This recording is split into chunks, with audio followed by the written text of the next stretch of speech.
Hey there, vinyl collectors. Do you know that AudiophileuSA.com has a ton of original jazz records? 7,383 to be exact. Many of them audiophile quality and ready to ship to you wherever you are. Over at AudiophileuSA.com, you'll find Blue Note, Music Matters Jazz, Analog Productions, and heaps of other titles, all in excellent and near mint shape. Some of them are even still sealed. So don't be slow. AudiophileuSA.com is a family-owned and operated vinyl record dealer, and with over 42,000 vinyl titles in stock, there's something for everyone at AudiophileuSA.com. Go to it. And when you get those records, you're going to need something to clean them with, which is where the Groove Washer record cleaner comes in. The Groove Washer is the best record cleaner on the market. I use it daily, and it keeps my records clean, my listening experience wonderful, and my collection in archival shape. Other record cleaners can leave a residue on your vinyl, which over time can make your records gummy and sticking to their sleeves. Don't risk devaluing your collection. Ask for the Groove Washer by name, and look, here's 10% off anything at GrooveWasher.com. Use checkout code VinylGuide10. Do it now, GrooveWasher.com, checkout code VinylGuide10. And with that, let's get into today's episode of the Vinyl Guide. Do you listen to and collect vinyl records? Well, you're in luck. Welcome to the Vinyl Guide, the podcast made for record nerds like yourself. Here's your host, the biggest record nerd of them all, Nate Goyer. Well, hey everyone, it's Nate here. I hope you're well. I'm back here in the seat after a week off, and as you can probably tell, I have a bit of a cold. I've been tested for COVID. I'm negative, thank God.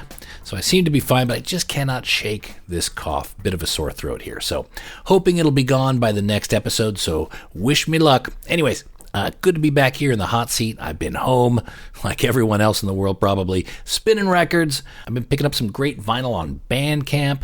I've got some new King Gizzard pressings that I've been enjoying, and I've even done some videos on there over on our YouTube channel if you want to check out some of those flightless pressings.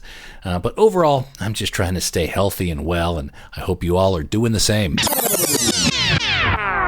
So today we have a wonderful guest on the Vinyl Guide, Mr. Lou Donaldson, saxophone player on some of the greatest jazz recordings of all time. Mr. Donaldson is 93 years old, and I'm absolutely grateful he was able to speak with us and share some stories about working with Blue Note Records back in the 50s, 60s, and 70s. His times with Charlie Parker, Thelonious Monk, Art Blakey, Clifford Brown. He's recorded with Rudy Van Gelder, which he speaks about today. He also clearly speaks his mind on his opinion of the free jazz movement. And overall, I had an absolutely delightful conversation with Mr. Donaldson, and I don't think I've laughed nearly as hard in an interview in quite some time. So great stories from a phenomenal musician, and we're very glad to have him on the show today.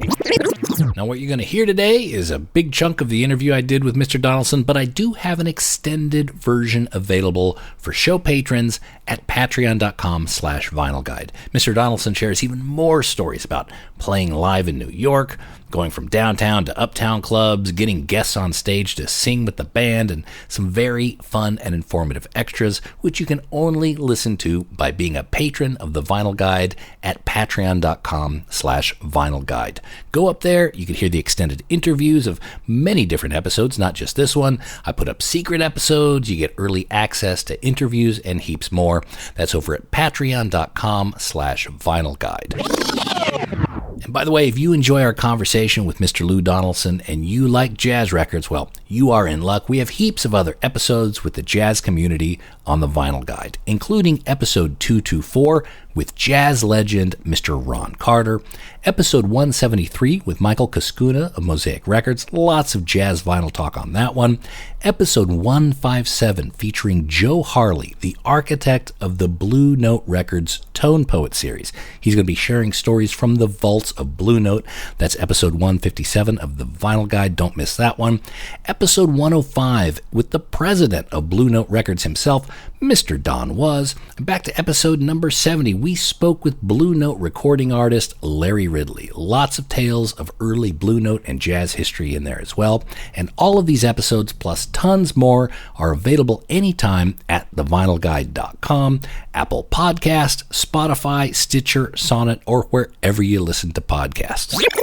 And with that, let's start today's interview with jazz legend himself, Mr. Lou Donaldson.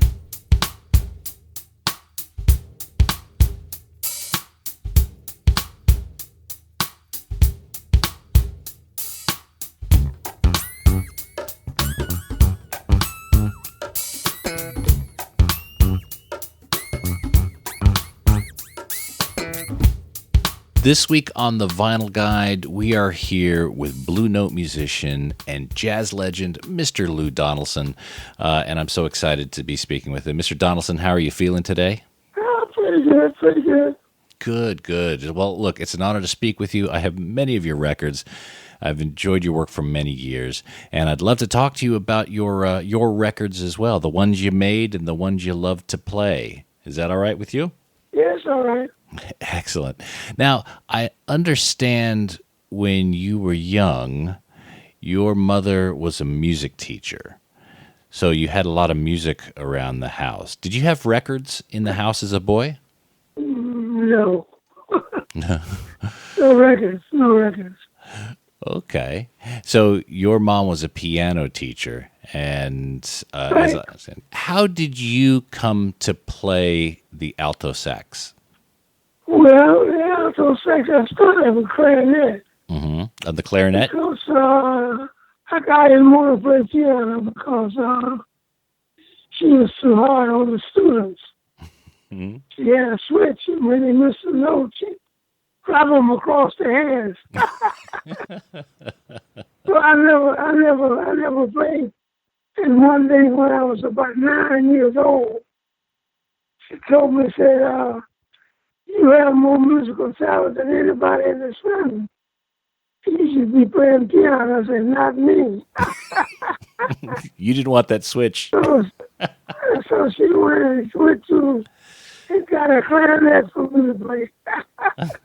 Now, as I understand it, your musical career really started taking off when you were in the service. Is that right? Well, no, I went to college. I was in the college band. Mm-hmm. I was in the marching band, playing clarinet. Okay. And I believe your first appearance on record was on H-Bomb Ferguson and the Charlie Singleton Orchestra. Is that correct? Probably so, yeah. Okay. Do you remember much about that record? I Love My Baby? Yeah, I remember everything about it. At that time, Charlie Singleton was making background records for all the singers. Mm-hmm. Ruth Brown, Little Annie, Winona Harris, a lot of people. And they brought this guy in, H-Bomb Ferguson, and we did his date with him. And was that your first time in a recording studio? No. I'd been in there before, making background records. So you... That's the first one. That's the first one that I made. Where they put your names on it. So you were on a lot more records before then, just as a background musician. Background records, yeah, background records. Got it. And when you moved from North Carolina to New York, were you able to quickly make a comfortable living playing jazz? Well, no. See, when I came to New York, I went to school. Mm-hmm. I was a GI veteran, and I went to school on a GI Bill. Government paid for the training. And I went to the Darrow Institute of Music on 59th Street in Broadway. And I was studying there for about a year. But I was playing gigs on the side, And you played with so many greats, Monk, Art Blakey. Did you also play with Charlie Parker in those early days? I played with him. I played a couple of jam sessions with Charlie Parker. Mm-hmm. But I never worked, a regular job with Charlie Parker. And I imagine he influenced your playing in the early days quite a bit. Of course, when I was in the service, I was playing clarinet. And we got this record by Jimmy Shan, Jumping the Blues. And when I heard that alto, I got the alto right away. I took my clarinet and put it away and started playing the alto. Except, I had to play the clarinet sometime in the band, Mm-hmm.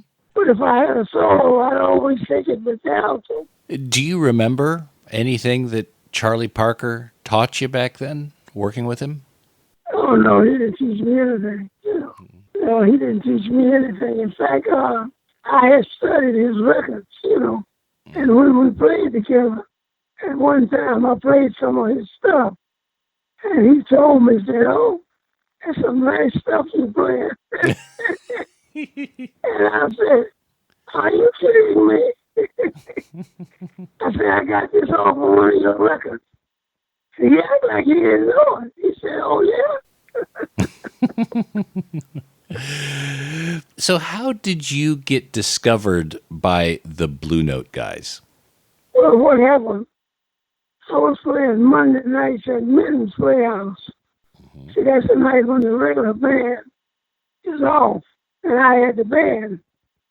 And Alfred Line came by there one Monday night, and he was the president of Blue Note. And he heard me playing, and he asked me, did I want to make a record? And naturally, I told him, yeah, of course. He said, but you got to play like Charlie Parker. Can you play like Charlie Parker? Well, hell, I couldn't play like Charlie Parker. Well, I said, yeah, I can play like Charlie. I said, yeah, I can play just like Charlie Parker. Fake it till you make it. Yeah, so that's what happened. I first up on my Charlie Parker playing, and I made a date. But I made the date with Milt Jackson. First day I made on Blue Note was with Milt Jackson, 1962. Milt Jackson, John Lewis was on piano, Percy Heath on bass, and Kenny Clark on the drums. See, that ended up being the Modern Jazz Quartet. But when I made the date, it was Milt Jackson's group. Oh, that's right. Then you guys recorded Tahiti and What's New. Yeah. Okay. Don't get around much anymore. Did you record more than those songs that day? Did you record? Yeah, I made the whole day. I made Bags Crew. And I made Don't Get Around Much Anymore. All right. So you recorded a lot of songs, and then they just issued them over time. Well, it was Milt Jackson's date, It wasn't my date. Right. So if you want to find the date, it's Milt Jackson's date, and I'm on it. Yeah. Well, you started making records very shortly thereafter with them. Raucous and Cheek to Cheek, I believe. Yeah, Dancing Cheek to Cheek, yeah. Yeah, so you became the band leader at that point. Oh, yeah, Lou's Blues. I made Lou's Blues. Yeah. You had a very handsome man on piano, Mr. Horace Silver. Horace Silver, right. What was Horace Silver like? What was playing with him like? It was great, It was great. He was just a kid in New York, too. He was a young fella, Portuguese, And yeah, I told her I used to call him Portuguese piano player.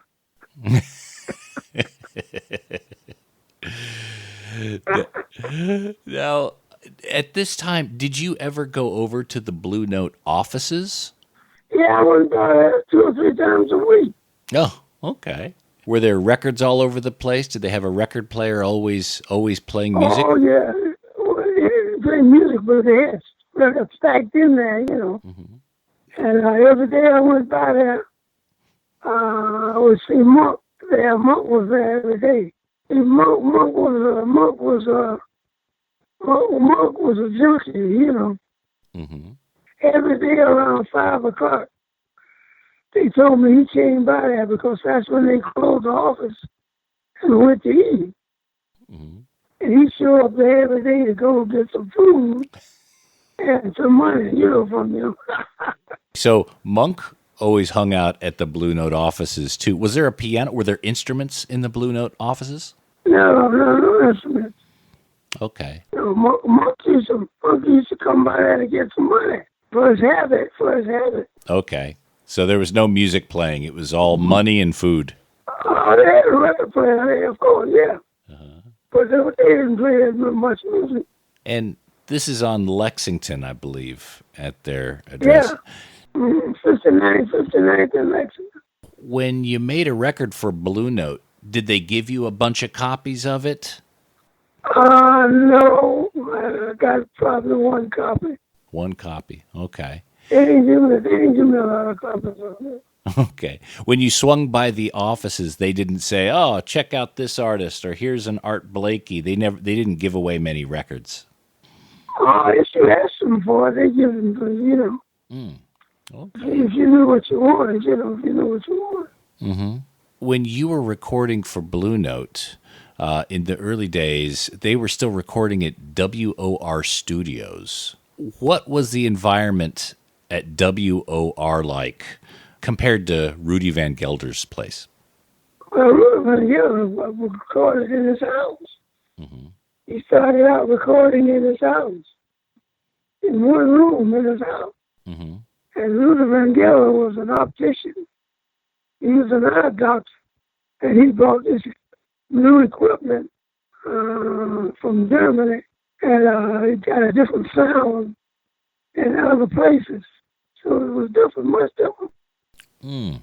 When you agreed to do an album for Blue Note, did you record more than was released, or did you record specifically what was on the record? Were there any leftovers?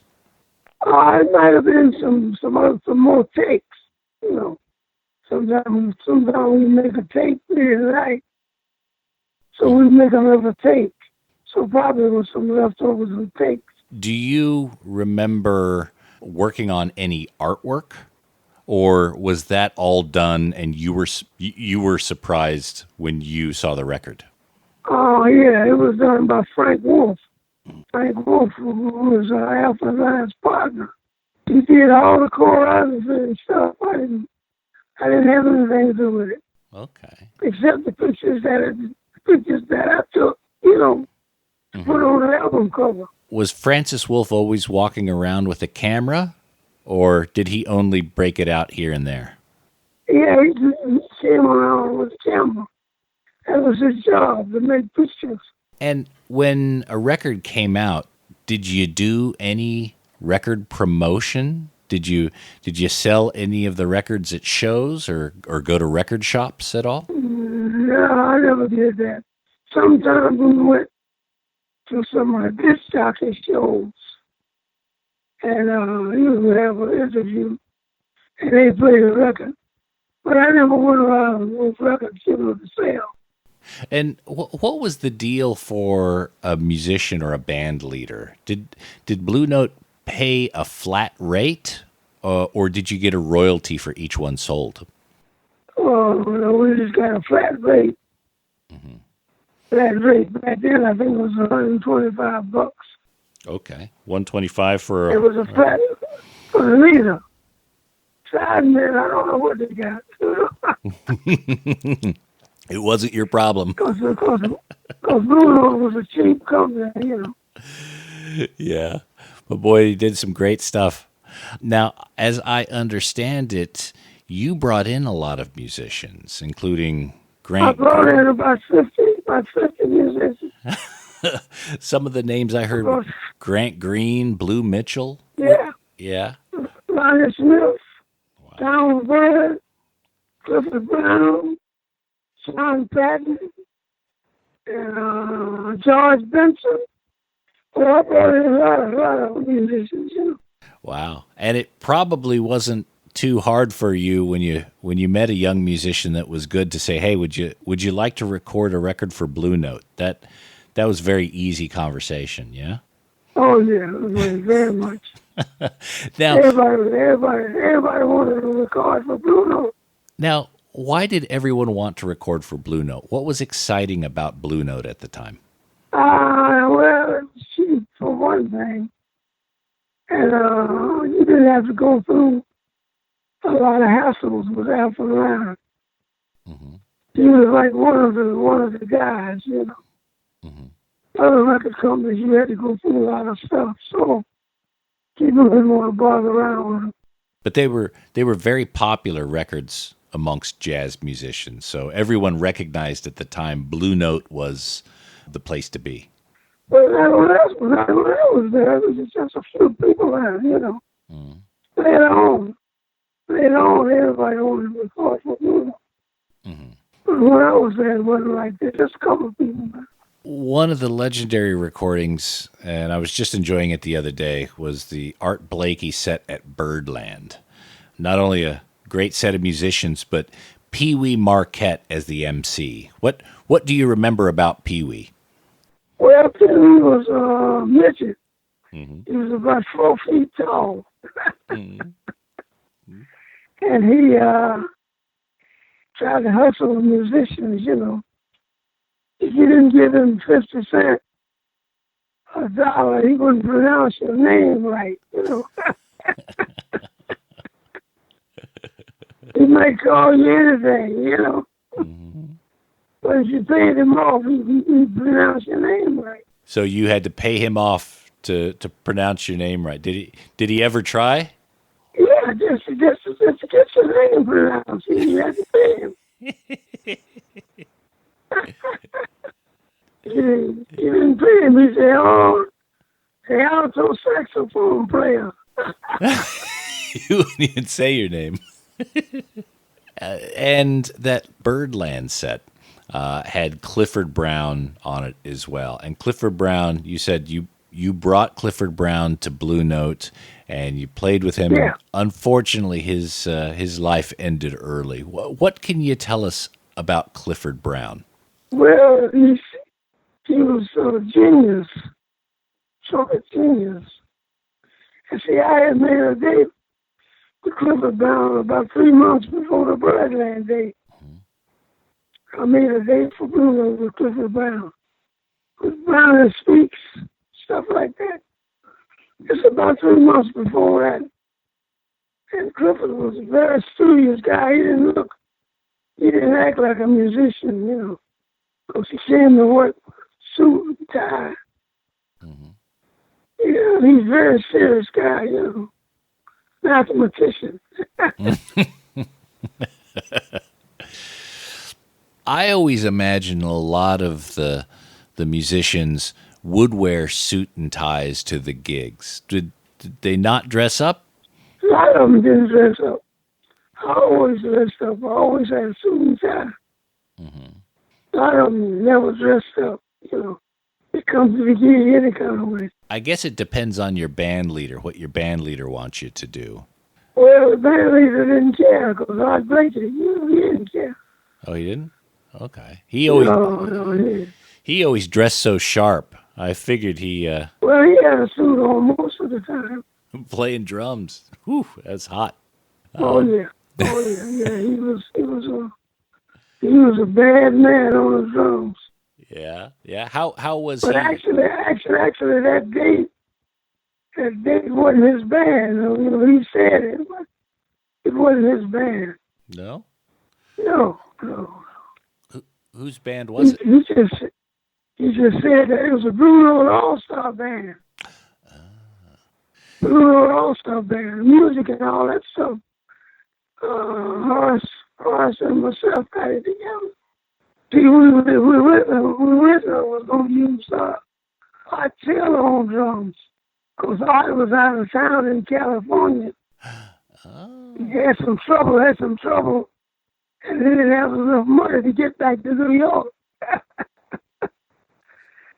So, but once he got back, we used him, you know.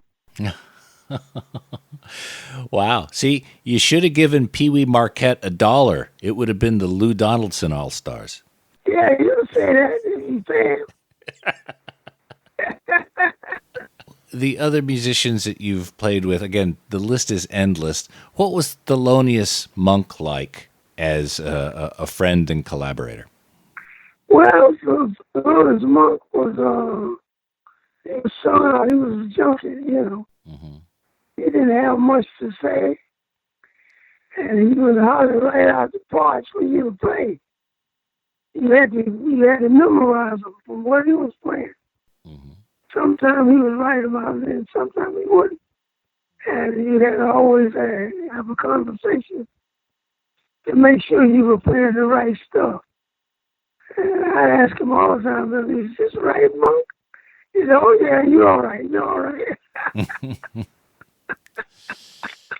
And then contrast that to Art Blakey, who is very disciplined in his approach to the music.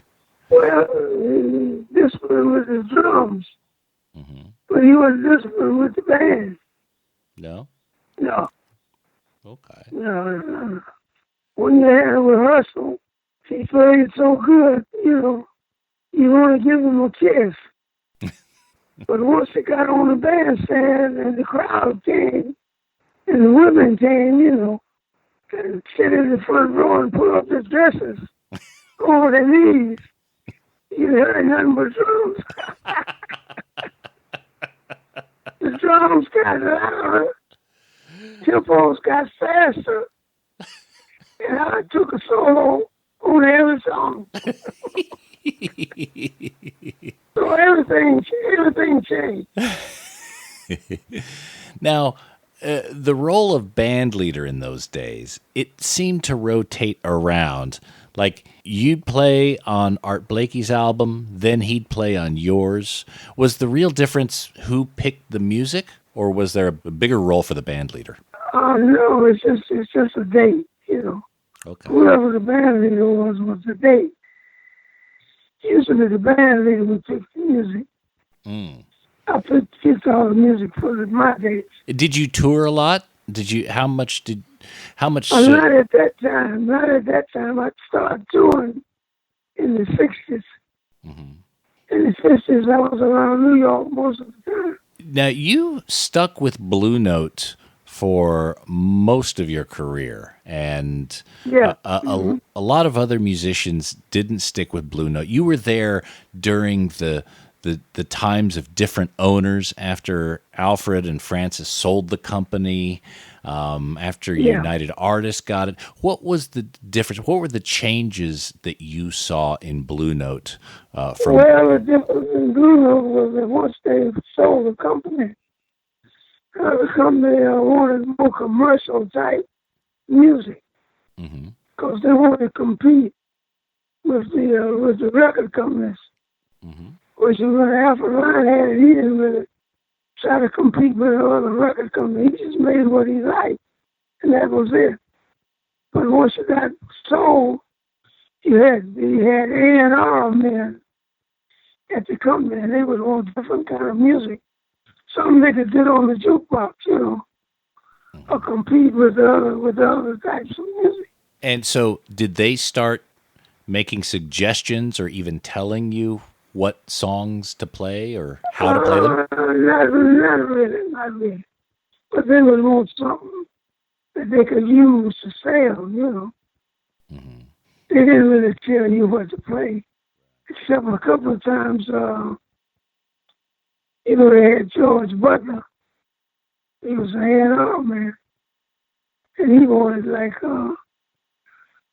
date we're going to make for a big band, and this date we're going to make with, 7 or 8 pieces instead of trio, stuff like that. But he didn't really tell you the music, you know. Mm-hmm. You still had to get the music yourself. You seem to avoid the free jazz movement, staying more with the, from hard bop to boogaloo and even soul and funk. What did you think of free jazz at the time? Why weren't you that involved in it? Well, there's no such thing as free jazz. Mm-hmm. What they talk about is bullshit. That's the name of it, bullshit, not free jazz. Because the musicians that you talk about playing free, they couldn't play. They couldn't play the regular music, so they played a lot of junk. Mm-hmm. and see people, especially the people, the journalists, the magazine people. They were good journalists, but they didn't know anything about music. So anybody they saw that sounded weird, they figured he was playing some new music. They didn't realize he sounded that way because he couldn't play the old music. Because when they both got around like Arnett Coleman, Arnett couldn't play anything. He had nothing. He didn't know what end of the saxophone to put in his mouth. He was a joke. But see, they wanted to make that new music, which was ridiculous. And it drove all the people, like most of the people, drove the people away from the music, except for the eccentric white folks. They liked it. But you couldn't play that around black people anyway. They wouldn't pay him, or they'd throw him out, or get fined after one song. He was fined. But see, they don't tell you that. They don't tell you that in the news.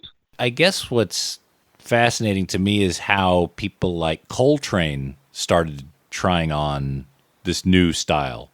It wasn't just Ornette Coleman. I mean, a lot of other musicians tried that as well. Well, Coltrane was much later. It came much later. Mm-hmm. Coltrane had been playing straight ahead, but he got to dealing with, some kind of drugs, and he ended up being a junkie too. So that's what you call junkie music. But he cleaned up before he got into free jazz, so I'm not sure he could blame the drugs at that point. No, he didn't clean up. He messed up. Oh, okay. Yeah, he messed up. He was ridiculous because the last part of his career, he wasn't playing them with a bunch of junk, It just shot him and throw that in the trash basket. Now, your records seem to be more accessible in the Blue Note catalog. You had a lot of hits on Blue Note, perhaps. Oh, yeah, I had several hits, but what I did, I went back and started playing swing music. Mm-hmm. They called it funk, but I wasn't playing funk. I was playing swing music, but they didn't know. The critics, they didn't know what it was, so they called it funk, but it wasn't funk. It was swing music. Mm-hmm. Because funk was James Brown and stuff like that. I wasn't playing nothing like that. I just started to playing swing music again, and they thought it was funk, but it wasn't. And you had a lot of hits. A lot of your records were jukebox favorites. Right. Some of them still on the juke. Some of them still on the juke. Well, they're certainly on. I went to Cincinnati a couple of years ago, and the guy took me to a barber shop. It had a jukebox, a Nickelodeon. Mm-hmm. You had to put a nickel in it, and it still had my records on that Blues Walk. Masquerade is over. Yeah, Alligator Boo-Boo, all that stuff is still on the jukebox. It's almost 70-something years ago. Well, that's great. Well, your records are certainly on heavy rotation in our house as well. And Mr. Donaldson, thank you very much for spending time with us and talking about records. Do you still have your old records, copies of your recordings? No, I don't have one record. People have come by over a period of years, and even they get the records and they take them, and I don't notice it. They take them and take them away. Oh my gosh! Well, let me ask. When I want to get a record, I have to call the company and get a copy of it. So those old records, those records that you recorded for Blue Note, do you know how expensive those original records are right now? Oh yeah. It's easy for me to tell. I can look at my royalty statement. Yeah. I know some places in Japan.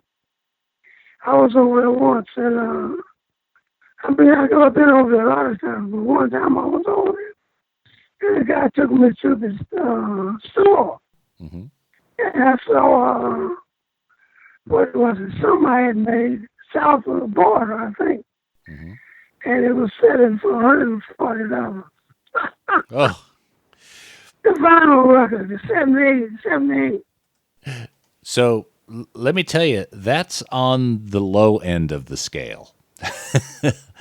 There are copies of Lou Donaldson Quartet, Quintet, Sextet, Blues Walk, Lou Takes Off, that are close to $1,000 for one copy. Oh, I can't believe that. You better go get those records you loaned out. Yeah, I can't believe that. I bought an original copy of Blues Walk for $200, and I was elated to pay so little. That's a great record. Yeah.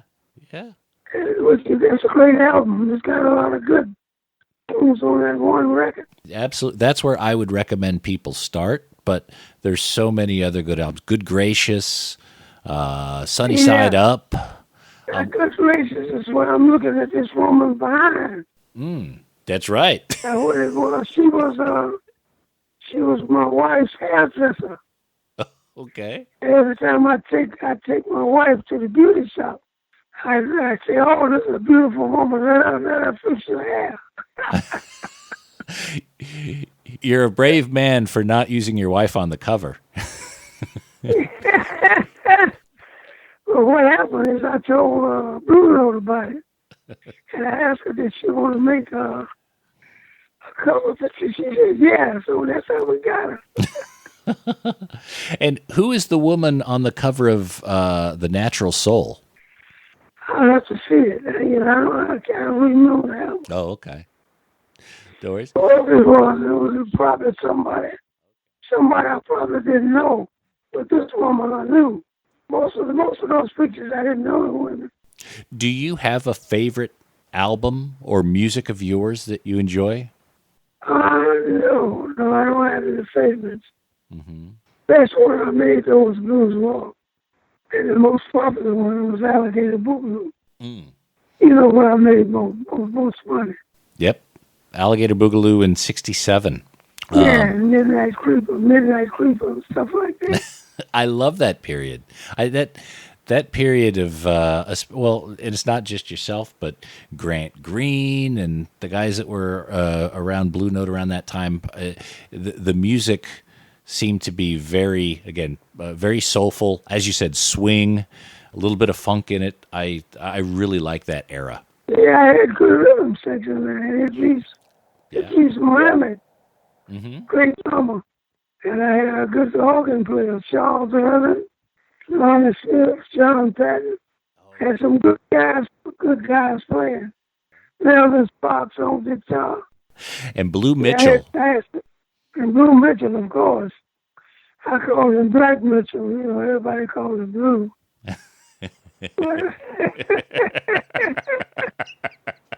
I call him Black Mitchell. He like that. Yeah, and you discovered George Benson. We have Lou Donaldson to thank for George Benson. Where did you find George Benson? Well, what happened, you wouldn't believe. John Hammond, who was over at Columbia Records, he was supposed to be this big expert, on finding musicians. Now, he disbanded the Columbia Jazz records about 57 or 58. He disbanded the company. And you know who he let go? Who? Everybody he let go. The next record they made, it was a million seller. He let Eddie Harris go. He let George Benson go. And he let Aretha Franklin go. Oh. Would you believe that? The next record either one of them made was a million seller. People are begging him to get fired. He halfway owned the company. He was Billy Goodman was his brother-in-law. Oh, Billy Goodman married John Hammond's sister. So John Hammond was the big man. But just to show you he didn't know what he was doing, he let those three artists go. All of them got millions of songs. Tell us about the early days. The Harlem clubs would stay open until 4 a.m. You'd have to be at Rudy Van Gelder's in New Jersey for 9 a.m. recording. Is that right? Sometimes we did in the afternoon. Uh-huh. You didn't exactly have to be in at 9. Once he got his studio set up, we did most of our recordings in the afternoon. But when he had his house. We have to get over there by 9 o'clock to do. And what was it like at Rudy Van Gelder's house? Well, it was like a room. You go in there and make a record. Mm-hmm. You have his equipment, the speakers and everything set up, and you go right in that room and you do the recordings. And he had a 6-hour limit, so you had to do the whole day in 6 hours. Oh, okay. That was pack in and pack out in 6 hours.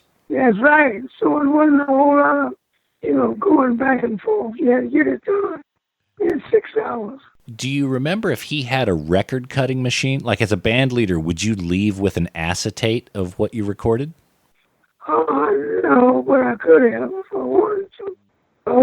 I could have, but I didn't. Mr. Donaldson, again, thank you so much for joining us here on the Vinyl Guide, and I really do want to say a huge thanks for your musical contributions. I've enjoyed your records for many years. I know many of our listeners do as well and continue to do so. And I understand at this point you are 93 years old and still going strong. So I want to wish you the best of health and well-being for the next 93 years. Yeah, well, I'd like to thank all of the people who bought my records. Mm-hmm. Thank you very much, and you can buy the reruns too and make that money again. Do you, if we buy your current pressings, do you still see a piece of that? Yeah, I still get it. When we release it. Mm-hmm. But a lot of people sample my records. I had a lot of hip-hop and people like that to sample my records. Yeah. And I made a lot of money from them sampling my records. Because they like the beat I had on my record. Which records sampled Lou Donaldson and helped fund your retirement? Which artists? Oh, well, Madonna did one. Mm. And Mary Jo Blige, big singer. I had other people who sampled my record. I'm in good shape. Wow. But I always tell people, but you don't have to put this on the, you don't have to put this in the interview, but I tell everybody, I'm 93, I can't see, and I can't see.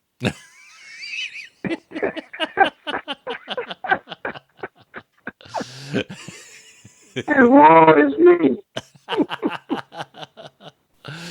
So have a good day. You too, Mr. Donaldson. You take care of yourself. All right. All right. Bye. Take care. Cheers.